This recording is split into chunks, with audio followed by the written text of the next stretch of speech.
Halo sahabat viral fantasi. Berita hari ini.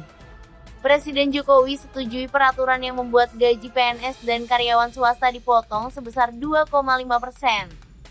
Peraturan pemotongan gaji PNS sebesar 2,5% yang sudah disetujui oleh Presiden Jokowi ini akan mulai berlaku pada Januari 2021. Potongan gaji sebesar 2,5% untuk gaji PNS dan karyawan swasta tersebut digunakan untuk membayar iuran tapera. Berikut adalah penjelasan iuran tapera yang mengharuskan gaji PNS dan karyawan swasta dipotong 2,5% per bulan. Melansir dari kompas.com dalam berita berjudul, ini skema iuran tapera yang pangkas gaji PNS dan swasta sebesar 2,5%. Presiden Joko Widodo telah menekan peraturan pemerintah atau PP nomor 25 tahun 2020 tentang penyelenggaraan tabungan perumahan rakyat pada 20 Mei 2020 lalu. Di dalam BELI tersebut dijelaskan, mulai tahun 2021, Badan Penyelenggara Tabungan Perumahan Rakyat BP Tapera sudah bisa mulai memungut iuran untuk pegawai negeri sipil PNS. Untuk tahap berikutnya, badan tersebut juga bakal memungut iuran kepada anggota TNI atau Polri serta pegawai swasta dan pekerja mandiri. Besaran yang dibayarkan yaitu 2,5% dari gaji per bulan, sementara 0,5% iuran itu akan dibebankan kepada pemberi kerja. Lalu, akan digunakan untuk apa uang hasil iuran tersebut?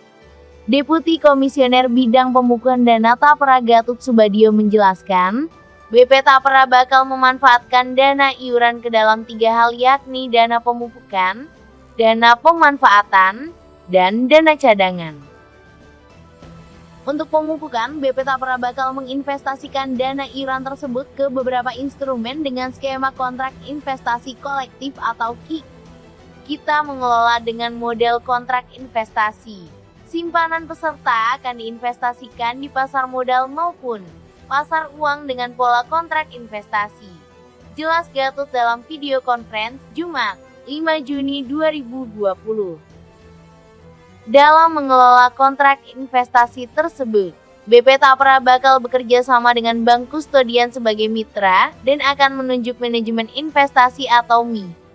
Untuk kesiapan infrastruktur investasi, pihak BP Tapera telah melakukan komunikasi dengan Kustodian Sentral Efek Indonesia atau KSEI.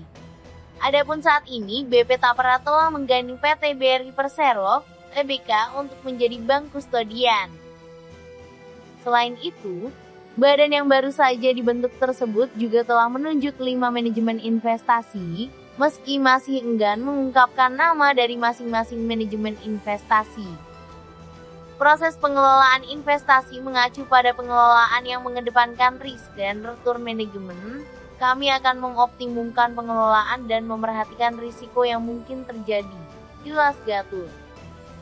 Untuk instrumen pasar modal, Gatot mengatakan, BP Tapera bakal melakukan investasi di saham-saham blue chip. Selain itu, pihaknya juga akan mengakomodir pengelolaan dana dengan prinsip-prinsip syariah. Di Undang-Undang instrumen apa saja yang kita boleh investasi, deposito, surat berharga negara, dan perumahan. Alokasikan dana dalam investasi, kami diawasi OJK dan harus presentasi ke OJK, ujar dia. Saham pun juga diatur harapannya dengan aturan yang jelas dan transparan lebih baik, seperti kita menabung di perbankan, jelas Gatot. Staf ahli bidang pengeluaran negara Kementerian Keuangan Kemenkeu Kunta Wibawa Desa Nugraha menjelaskan, saat ini BP Tapera memiliki saldo awal sebesar 2,5 triliun rupiah. Dana ini telah disuntikan pemerintah melalui penyertaan modal negara PMN 2019. Saat ini pemerintah telah memberikan modal awal pada BP Tapera 2,5 triliun rupiah lewat PMN, ambahnya. Sebagai informasi, pemerintah lewat BP Tapera akan memungut iuran dari total gaji para pekerja di Indonesia yang berasal dari ASN, TNI dan Polri, BUMN, BUMD, serta karyawan swasta. Besaran yang dibayarkan yaitu 2,5% dari gaji per bulan, sementara 0,5% iuran itu akan dibebankan kepada pemberi kerja. Aturan mengenai implementasi Tapera sendiri telah ditekan Presiden Joko Widodo pada 20 Mei lalu melalui peraturan pemerintah PP nomor 25 tahun 2020 tentang penyelenggaraan tabungan perumahan rakyat pada 20 Mei lalu. Pada tahap awal yang berlaku pada Januari 2021, pemungutan hanya berlaku untuk ASN. Kemudian Tapera diharapkan telah menjangkau 6,7 juta peserta dari ASN, TNI atau Polri, BUMN dan BUMD. Sementara karyawan swasta atau formal diberi waktu selambat-lambatnya 7 tahun sejak Badan Pengelola BP Tapera beroperasi. Dana bisa diambil setelah pensiun. Dilansir dari Grid.id, sebelum menjadi BP Tapera, Bapertarum PNS memiliki sekitar 6,7 juta orang peserta, baik PNS aktif maupun yang telah pensiun, dengan dana kelolaan 12 triliun rupiah saat masih bernama Bapertarum. Lembaga ini mengumpulkan uang dari PNS dengan memotong gaji setiap bulan, sehingga uang di Bapertarum PNS pada dasarnya adalah uang PNS dan harus dikembalikan kepada mereka. Kepesertaan di BP Tapera akan berakhir jika pekerja sudah pensiun, yakni usia 58 tahun. Nantinya setelah pensiun, peserta bisa mendapatkan dana simpanannya beserta hasil dari dana pengembangan yang ditempatkan di deposito bank, surat utang pemerintah, dan investasi lainnya. Komite Tapera beranggotakan Menteri Keuangan, Menteri PUPR, Menteri Ketenagakerjaan, dan anggota independen. Komite itu diketuai Menteri PUPR.